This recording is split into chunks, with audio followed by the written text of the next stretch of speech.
We are back from the bye week. Woo! Welcome back into cover 4. This wasn't a chill bye weekend for the Cowboys by any means. We'll get to that in a second. But first off, what did you guys do? Hung out. Bunch of nada. Yeah, I same. loved every second. I barely watched football Relax. on Sunday. I'm not kidding. You would. It was great. I got outside. It was 9 billion degrees here in As Dallas. a mother, I've got to do more productive things with my time. All right, why don't you show us productivity with your kickoff then, Dave? Yeah, well, I didn't do anything during the bye week. Apparently, nobody else in the NFL got the memo. Because what? I mean, we did the Dodgers game fiasco. We'll get into that. Cowboys fire a coach. Browns fired everybody. Trades galore. I'm shocked at how different the NFL landscape is just in the 4 days since we did a show. So I'll finish babbling. We'll get more into it. But what a crazy weekend. Dave, I understand your concern about the trade, specifically Golden Tate, who in week 4 against the Cowboys when he was still with the Lions had 2 touchdowns. Now he plays the Cowboys 2 more times. So yes, we're all scared about that, but no fear. Dave Hellman did not get traded today for any other writers. Woo! Still employed, baby. Still here with the Dallas Cowboys. Hang in there at Hellman, DC. Thank you. Well, during the bye week, and I hate to see people lose their jobs, but Paul Alexander, he got the axe, and I'm kind of excited that my boy Mark Colombo now gets bumped up.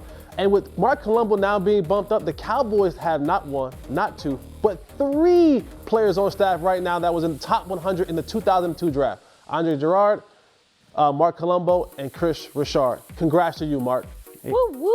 Big changes coming. We are going to hear from those offensive linemen tomorrow about that. But let's get started by filling in the blank, a game that we love to play. Dave, you are up first. This firing means blank for the O-line. It means a reset, Linz. That's what it means. Paul Alexander brought in during the offseason one of the 7 coaching changes the Cowboys made after a disappointing season. It's a different system. He's more of a power blocking guy. Cowboys have been zone. The interesting thing for me, Jess, you bring up Mark Colombo. He's been part of this offensive line group for the last 2 years. He's obviously very familiar with the way the Cowboys used to do it.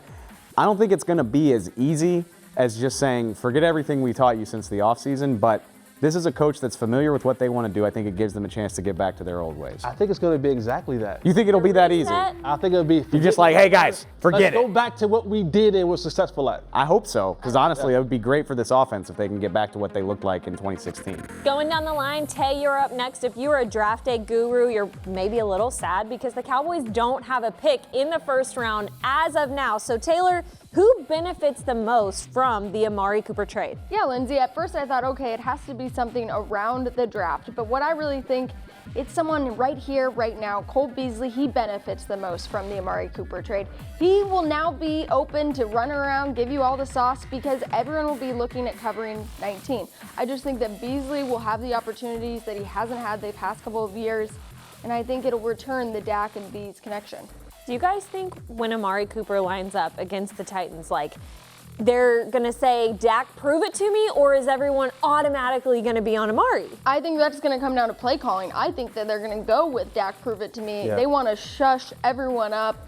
I think that's what they'll do first. Now, I don't know. If you look hesitant. No, if he's worth a first-round pick, then he absolutely needs to make them pay. If they don't want to respect him right out of the gate, he needs to be getting the ball, and I think he's capable of hurting defenses if they don't pay attention to him, or else why'd they give up a first-round pick for him? Yeah. Good point. Okay, all this bye week news. This one's kind of flying under the radar, Jesse, but blank, who needs to step up now in the absence of tight end Jeff Swaim?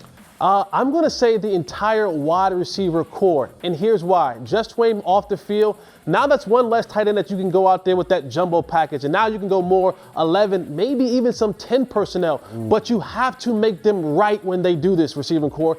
You can't now allow this injury to make them have to go back to go into the big tight end sets. Now this injury kind of almost forced Jason Garrett and Scott Linehan to say, hey, we can't go big and jumbo anymore with all the tight end sets. Now that we got Amari, we can now go back to that 3-4 wide receiver sets. So the Swaim injury puts a ton of pressure on the receivers to now step it up because now you'll probably get what you asked for. Jesse, you've still got some connects over on that side of the building, You right? know what's going Right? on. Yeah. Call somebody and tell them we need more 10 personnel on this Right? offense. Dave's Let been him really know. for that. Begging for it. Ooh. Been begging for it. All right, Jesse, you during the week are down on 105 through the fan, so Yes. you're at the radio station. But for us three, when we go in the locker room, how much do you love Kavon Frazier? He's the best. He's so fun to talk to. Great guy. So One of the easy nicest You know he's a guys. great guy Yeah, too. yeah. Yeah. One of the coolest, and guess what, guys? He's a fan of Cover 4. He told us. nice He of him. told Dave. Over Told me and I need to over. dress better, to He be fair. did. So we decided to get Kavon's advice on everything fashion in between, and he took us on a little tour. Take a look. What's up, Cowboy Nation? I'm Kavon Frazier. Today, I'm gonna show y'all my closet. Come on in. Me, I'm not really into like the fashion trends and stuff like that. I just know my style, and I know I have a very outgoing, loud style. So I'm gonna give y'all a sneak preview of a couple of them that I have not worn yet. But, you know, since it's for the Cowboys, I don't mind giving y'all a sneak preview. So this is actually one of my favorite suits that I have. And this one is also a custom made one. So like I said, all my custom made ones have Built For It on the inside. But mainly when I shop for my suits, like I said, a lot of my stuff is custom. So, you know, guys that come over, he showed me different fabrics, and, you know, I pick what stands out to me. And really with suits, it gotta catch my eye from a first impression. If I gotta just keep scrolling and keep going back and forth, then I'm not gonna get it. These are probably my favorite pair of shoes, just cause they're black, you can wear them with a lot of stuff. And also it got like that oil spill type of look to it. Fashion is very important to me because I believe it's another way to express how you feel. And I would say I'm a very happy, outgoing person, and I like to show it with my fashion. That's awesome. Yeah, Kavon, I know you said you wanted to teach me how to dress better, and I would appreciate that, honestly. During the season's not a great time, but we'll You're find busy. the time. I'm ready to get a tailor-made plaid suit like that. I'm ready. Listen, JC ready. Penney. the biggest thing JCPenney, about coming for dressing, you. it's confidence. If you believe it looks good, everyone else will. True. Good advice. These are Good Jesse advice. tips. We're taking a quick break. We're going to tell you in just a second why we're all matching today on Cover Woo! 4, but also on the other side, it's Turn Up Tuesday!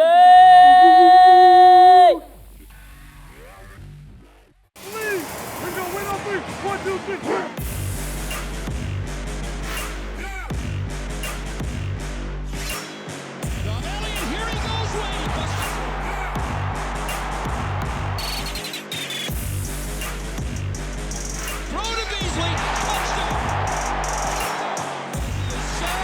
At the 10-yard line by Tank Lawrence.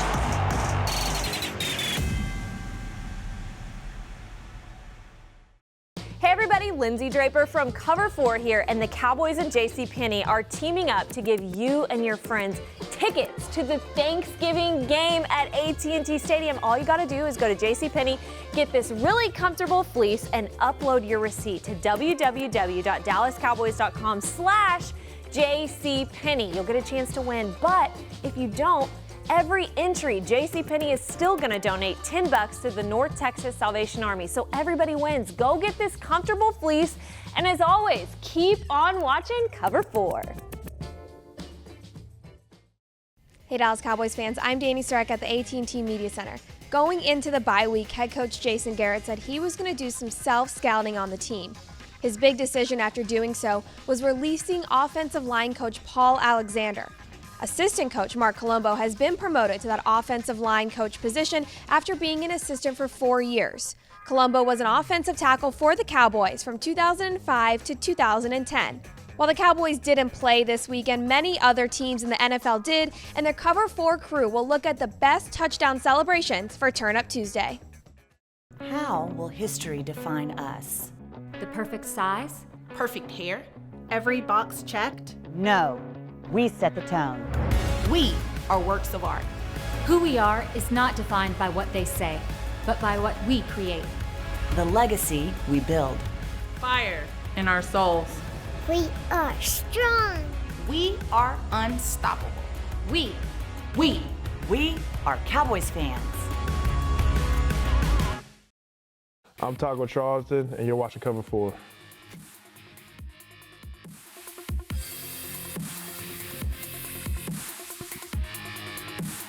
Love you, Taco. Shouts out. Love that enthusiasm. Thanks for tuning in to Cover 4 always, guys. Whether he has enthusiasm or not, we do because it's Turn Up Tuesday. I didn't watch a lot of football this weekend, but thankfully our producer did, Kaden Gates. Turn up. He's got all the best shenanigans for you. Let's roll it first with the Vikings. What do you guys think about this? I think Stephon Diggs is one of the most underrated receivers in the league. I mean, Adam Thielen is too, but Adam Thielen doesn't have I like it. I like it. We calling that the new wave?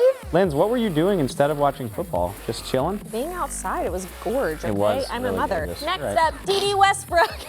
What do you guys think about the sexy chicken? I like the sexy chicken. You know, he's got that like twerking going on. The lower third is covering up the bum, so you can't really see it. It's keeping it safe. We're a here. PG show. What's the English people's response to this? Because this game was in London. Like, oh, cheerio. What are you doing with your bum? That was stupid. Okay, what about this? This isn't a celebration, Dave. This is something you do to me every day. No, this is Antonio. I mean, it's kind of a bummer knowing that the Browns got their butts whooped in this game because it takes some of the luster off, but that's just like a get off me moment right there. See, this is the one problem I have. When you're losing, you can't celebrate. But he's not really celebrating. He's like, But you're giving the me mug like you did something. You're losing the football But game. they always lose, so they're kind of Lord. Anthony Miller honoring Victor Cruz, but we're all looking at the guy celebrating. Hey. The ref. Taylor Gabriel. Anthony Miller salsaing is great, but He's in the background. Taylor Gabriel's like, throw up those hands, bro. Let's do it. Okay, this one is my favorite because hello, baseball. hello baseball, but yes, we need to watch out for Russell Wilson, number 3, coming in there trying to be involved. Just Nobody buys it, Russell Wilson. Yeah. Nobody thinks you're part of the Well, game. Russell's the only one who's actually a baseball player, so That is a really good point, That's actually. true, Lindsay. So he should know. He should know how to He's the throw a only baseball one who's punch. actually doing the Nolan Ryan punch after no one did the headlock. Just get it off my TV. I'm over it. Like You're we're over doing it right. He was a Texas. Don't He do was a it. Texas Ranger. At least do the Roogie punch for like or 5 something. minutes. baseball. Watching baseball. Time for some sound off, people. That is what I did with my bye weekend. Tay, where do you guys draw the line for the bye? Like, are people even allowed to have fun anymore? Do anything? Does it depend on your record? Speaking of baseball, I think it depends on your record. And I say that because the 2016 season, you saw a lot of players who just wanted to have that little moment of break. And I think a lot of fans were nervous that, oh, they're on this winning streak, they might lose their momentum. I think they need to have a little second to just breathe, relax, not think about football, and refresh because they've been going since training camp. I mean, I've heard from players that they circled this day as soon as the schedule. this guy said it right here. Yeah, Jess, you totally. Listen, people are insane. If you think players take their and do whatever you want, like this is your job. It is not who you are. You need a moment in time to release. These guys have families. These guys have friends. They have other interest in banging their heads against each other all year long. I have no problem with any guy going anywhere for his bye week. 0-8, 8-0, it doesn't matter to me. When you get to your bye week, it's your moment to break away from the madness of football and release. There's two truths at work here. Everything you just said is completely true, but if you're the head coach or a major player for an NFL football team and you're front row at the World Series, people are gonna see that. If your team's not doing well, they're gonna have something to say about it. Jason Garrett's favorite catchphrase is, it comes with the dinner. And it comes with the dinner of being the head guy in charge of the Dallas Cowboys. If you're 3-4 enjoying a Dodgers game, people are gonna criticize you for it. Do I think that's stupid? Absolutely. Yes. But that is the nature of coaching America's most visible sports team. So both things can be true. And Jason Garrett knew that, and I doubt he cares, I admire that because take your downtime and enjoy it. When It I doesn't saw matter what that, people I say. thought Jason Garrett he's literally so self-conscious about everything he does. Overly cautious, overly careful, so obviously he didn't care. No doubt. He would have, I mean, he It reminds me of Jordan Lewis. Sorry, Jess, but you know how Jordan Lewis always says that he's going to go to people's jobs, he's going to talk to them about that. Imagine if you're just taking a night off from work and you go to see the movies and somebody's just tweeting at you like, why are you not doing those accounting reports? We need them by Wednesday a.m. Anybody in the world who's had a bad day probably went and blew off some steam somewhere, and that you're perfectly within your right. Brad Paisley One wasn't weekend a writing year. songs. Yeah, but these are monumental moments, right? World Series, right? Jason Garrett's been seen at the Duke Carolina game. Like, those are the type of things that you just don't get to do every day. And being a Cowboy, it has its perks. Yeah, true. It does. Good point. I didn't even think about that. All right, we still want to talk about this, but we're being wrapped up. So we are done for the day after Jesse takes us to OT. What do you have, Jeff? We may be getting wrapped up to finish our show, but this Cowboy season is not wrapped up. The Cowboys are coming off the bye. Under Jason Garrett, they're 4-5 coming off the bye. There has a long season to go with the addition of Amari Cooper and a new offensive line coach. The Cowboys need to turn their ways. They didn't get any help from the Redskins or from the Giants or the Redskins this week. So they got to continue to find winning ways, and this stretch in November is going to be pretty tough. So they better bring it, or it could be real offseason for them very soon. Yikes, you're right. Well, we just talked about Jason Garrett being at the Dodgers game, but it might have gone unnoticed that Cole Beasley was actually at Posty Fest. Now, the only thing I want to see from that is that there's a Post Malone Bees rap mix coming soon. I would really appreciate that, whether it be in the off season, whether it just drop mid-season, I don't care. Stick to your raps and your bars, Bees. I appreciate them. Personally, I don't want to speak for everybody, but I'm tired of being called a bad friend. So, Lens, Yes.